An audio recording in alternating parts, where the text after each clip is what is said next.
আপনাকে অসংখ্য অসংখ্য ধন্যবাদ খালেদ ভাই। আমি মনে করি যে 5ই অগস্ট এবং এর আগের 1 মাস পুরো দেশ, জাতি, রাষ্ট্র, সমাজ একটা বড় ধাক্কার মধ্যে দিয়ে গেছে।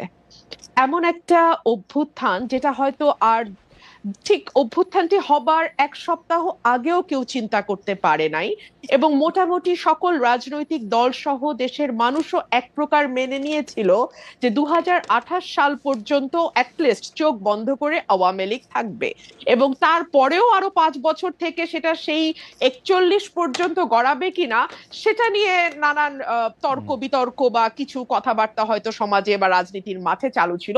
কিন্তু অ্যাটলিস্ট 28 পর্যন্ত মোটা দাগে সকলেই হাসিনাকে মেনে নিয়েছিল।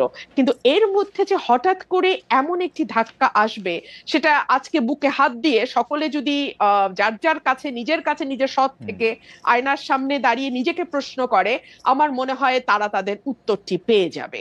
আর যে কথাটি আপনি বলছেন যে আহ, খুব বেশি বোধহয় আর পার্টিজান থাকা যাচ্ছে না, খুব বেশি বোধহয় বিএনপি আর আমাকে মনে হচ্ছে না, তার কারণ সম্ভবত এই ধাক্কাটি না আমার মনে হয় প্রত্যেকের ভেতরেই নাড়া দিয়ে গেছে। ধরুন আমি যদি একজন ব্যক্তিগত রাজনীতিবিদের বা একজন রাজনৈতিক ক্ষুদ্র কর্মী এবং একজন আইনজীবী মানবাধিকার কর্মীর চোখ দিয়ে পুরো ঘটনাটিকে দেখি, আমার কাছে মনে হয়েছে কেবলমাত্র একটি নির্বাচন, কেবলমাত্র মন্ত্রিসভার মুখগুলোর পরিবর্তন, কিংবা কেবলমাত্র সংসদ সদস্যদের এক পালের পরিবর্তে অন্য পাল গিয়ে সংসদে বসে যাওয়ার জন্যই এই 2000 মানুষ রক্ত দেয়নি।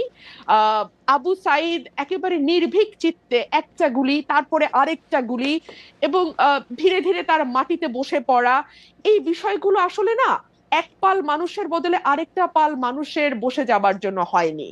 এবং আমার কাছে মনে হয়েছে যে আমার চিন্তার জগতে যে বিরাট একটি ধাক্কা লেগেছে, এই ধাক্কাটি আসলে সকলেরই কম বেশি লেগেছে, কিন্তু এটার স্থায়িত্ব বা এটার ইম্প্যাক্ট এক একজনের জীবনে এক এক রকম হবে।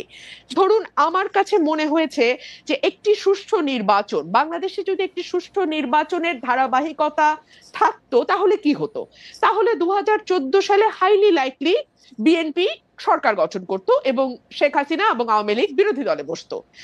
18তে গিয়ে হয়তো আবার তারা ক্ষমতায় যেত, 24-এ হয়তো আবার অন্য আরেকটি দল বিএনপি হয়তো হুম, ক্ষমতায় আসতো, এভাবে হুম, একটা পালা বদলের মধ্যে দিয়ে যেত। এবং পালা বদলের মধ্যে দিয়ে গেলে যে বিষয়টি হতো খালেদ, আমার কাছে মনে হয় রাষ্ট্রের যে প্রতিষ্ঠানগুলো যেগুলোকে দুমড়ে মুচড়ে ভেঙে ফেলা হয়েছে 15 বছরে, সেই প্রতিষ্ঠানগুলোকে এভাবে হয়তো ভেঙে ফেলা যেত না।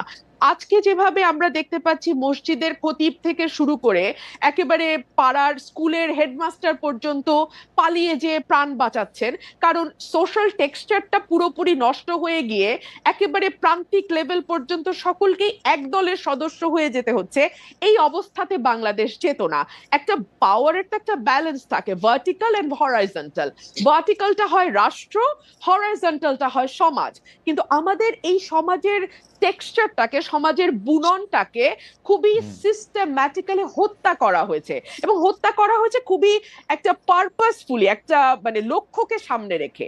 লক্ষ্যটা হচ্ছে আমাকে যে কোনো মূল্যে ক্ষমতায় থাকতে হবে।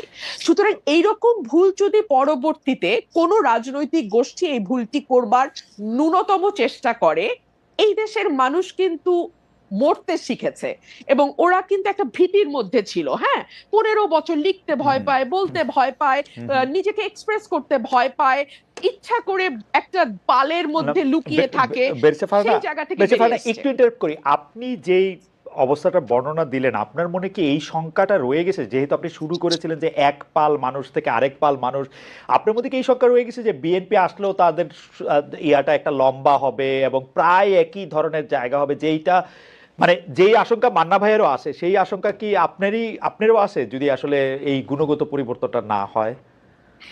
দেখুন, বিএনপি 17 বছর নানান রকম জুলুমের মধ্যে দিয়ে গেছে।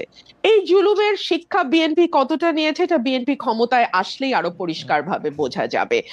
তবে বিভিন্ন জায়গায় আমরা যেই মেসেজগুলো পাই, হুম, সেই মেসেজগুলো খুব সুখকর নয়। এবং এটা যে সুখকর নয় এটা তো বিএনপির চেয়ারম্যান নিজেই স্বীকার করছেন, তাই না? তো তাহলে অথচ উনি কিন্তু বারবার ওনার নেতা কর্মীদের সতর্ক করছেন। এখানে দুটো তিনটা বিষয় হতে পারে, যে এক হচ্ছে যে ওনার বক্তব্য কি ওনার দলের তৃণমূলে যারা এ ধরনের কর্মকাণ্ডের সঙ্গে যুক্ত হচ্ছেন, মধ্যম পর্যায়ের যারা যুক্ত হচ্ছেন।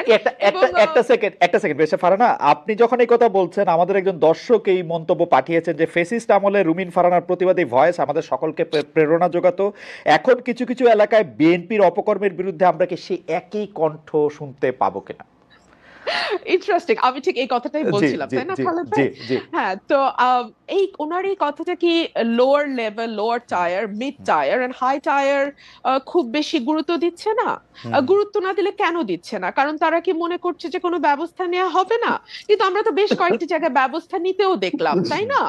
যদিও পরবর্তীতে আমরা দেখেছি যে অনেককেই আবার স্থগিত পদ আবার ফিরে এসছে, কিংবা বিরাট অভিষেকও হয়েছে দলে। তো এগুলো কি আসলে একটা বার্তা পৌঁছায় যে আসলে খুব বেশি কিছু হবে না, এই প্রথম একটু একটু ব্যবস্থা হবে, পরে আবার যেই থোর বড়ি খাড়া, খাড়া বড়ি থোর? তো এই কথাগুলো বলবার একজন রাজনৈতিক কর্মী হিসেবে আমার বাংলাদেশে বসে তো কিছু টোল আছে ডেফিনেটলি, তাই না? সো ফর এক্সাম্পল, সেই টোলটা কি হতে পারে? আমি নিজেও নিজের সাথে হিসাব করেছি। সেই টোলটা হতে পারে যে হয়তো আমাকে নমিনেশন দেওয়া হবে না, মন্ত্রিত্বের হয়তো প্রশ্ন থাকবে না। কিন্তু দেখুন, একটা রাষ্ট্র গঠন করতে এই ছোট ছোট জিনিসগুলোতে ছাড় দেয়া, আমার এমপি না হওয়া, কিংবা আমার মতন আর 10 জন যদি কারো সাহস, আমি জানি না 15 বছর আমি সাহস দেখি নাই, আগামী 10 বছর আমি সাহস দেখবো কিনা Khaled, I am very sorry. আমি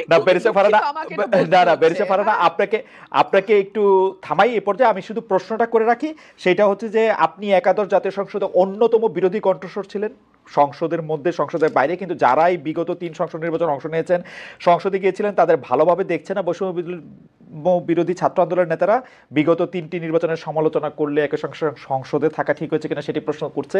আমাদের দুটি প্রশ্ন, যে আপনি আসলে অন্য কোনো রাজনৈতিক দলে, বিশেষ করে এই বৈষম্য বিরোধী ছাত্র আন্দোলনে যদি একটি রাজনৈতিক দল সংগঠন করে সেখানে আপনি যাবেন কিনা, এক।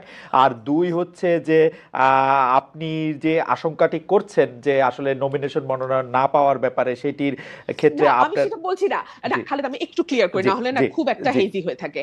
মানে আমি বলছি এই ঝুঁকিগুলো বাংলাদেশের প্রেক্ষাপটে তৈরি হয়, আমি পাবো না বা পাবো কোনোটাই বলছি না, এই ঝুঁকি তৈরি হয়। এখন এই ঝুঁকি নেওয়ার দেশের স্বার্থে, দেশের কল্যাণ, এবং যে ধরেন একগুচ্ছ মানুষ, কয়েক লক্ষ মানুষের কিন্তু একটা প্রত্যাশা যে 15 বছর তো ওই মানুষটিকে আমরা সত্য বলতে দেখেছি, সাহসী ভূমিকায় দেখেছি, এখন কি তিনি ওই জায়গাগুলোতে কম্প্রোমাইজড হয়ে যাবেন? একটি নমিনেশনের জন্য কিংবা একটি মন্ত্রিত্বের জন্য করে কম্প্রোমাইজ করবেন? আমি আসলে বেছে নিয়েছি কম্প্রোমাইজ না করাটাই।